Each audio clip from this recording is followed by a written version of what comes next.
Hello, this is George Senda, the real, official, original, authentic, one and only, the guy from Pittsburgh. And here's the little shelf again. Now I reinforced it with tape. I took part of the bottom off. The reason why this thing was so hard to cut into was these ridges of plastic on the bottom. And I tried putting the battery charger, and it makes it sink. So that's not going to do it. And the aircraft aluminum stuff on the bottom here, I accidentally punched a hole in it with a scissor. So thinking I could punch holes in the plastic, it won't hurt it. I'll sand it down when I get a chance.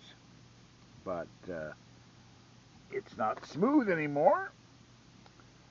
I thought I would put holes in this. You can see where I tried. And it put some holes in it, but this is not the material to use for what I wanted to do.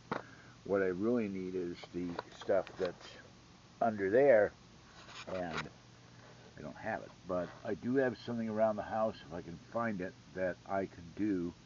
And what I thought I would do, if I do find that, or find a material that's like a mesh, aluminum mesh, I can get some double stick tape and or some Velcro with double stick and just stick one on each side. You cannot put anything here. This is a sensor for the microphone. But and it turns out there's nothing behind that apple, and I have an idea. There's a black apple space, but I have an idea for that. If I can get someone in China to fabricate it, and then someone to put in what I want to do electronically, it wouldn't take much more than a wire and a battery.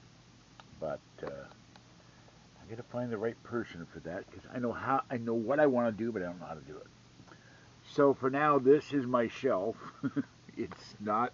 It doesn't look as good as it did before, I think, and it's sagging. I'm going to take that out of there. The problem is that you've got all these stupid things you've got to connect now: cell phones, USB hubs, battery packs, chargers.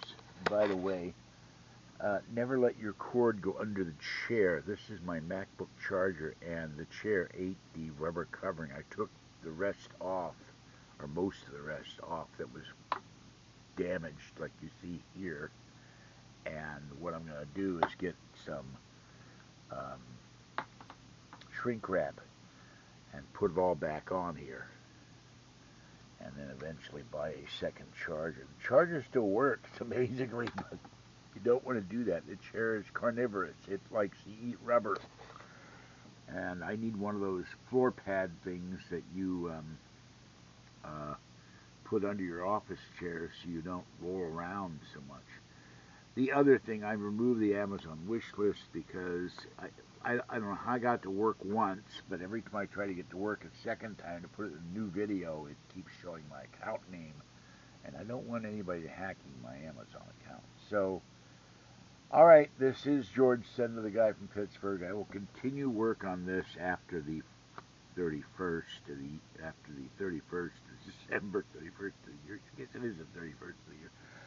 I'll go to Home Depot one day when I have absolutely nothing else to do, and I'll go into the dollar store and maybe go have some wings, because they got a wing stop there where the Home Depot is, and see if they have any aircraft aluminum with holes in it. Then I could maybe put the nice lightweight mesh thing here, Velcro it to the front, and that way if I take this into the shop, they can just take the thing off, or I can take it off.